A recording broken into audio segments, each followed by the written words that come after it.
მე გეთანხმები, რომ ეს რთული სივრცეა, სადაც გადარჩენაზე ორიენტირებულია ადამიანი და სხვა გზა არ აქვს და არ აქვს რაღაც მაღალი მატერიებზე ფიქრის და ზრდის შესაძლებლობა ზოგჯერ ადამიანს, მაგრამ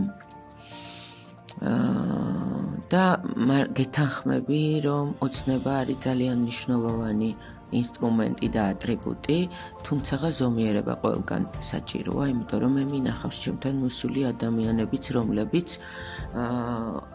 იმდენად არარეალურ სამყაროში შექმნეს თავისი ცხოვრება, რომ ამ რეალურ სამყაროში ვეღარ ცხოვრობენ. აქაც ძალიან მნიშვნელოვანია ოცნებაში არ გაიჭედოს და იმ არარეალურ სამყაროში ადამიანი არ დარჩეს. არ მუშაობს ეს ასე, რომ მე რაღაცას შევქმნი, მერე გავხდები ბედნიერი, მერე გავხდები ლაღი, მერე გავხდები თავისუფალი, მერე გავხდები მშვიდი და ეხლა მაცალეთ ვიშფოთე, იმიტომ რომ გადასარჩენი ვარ. პირიქით მუშაობს.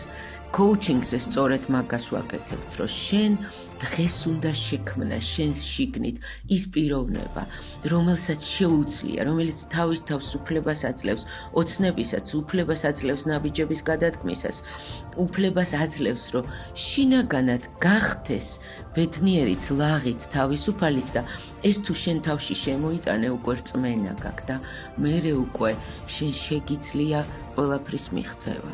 მერე უკვე შენ ხდები არა პრობლემებზე ორიენტირებული, არამედ შესაძლებლობებზე ორიენტირებული ადამიანი და ამის გადართვას აკეთებს.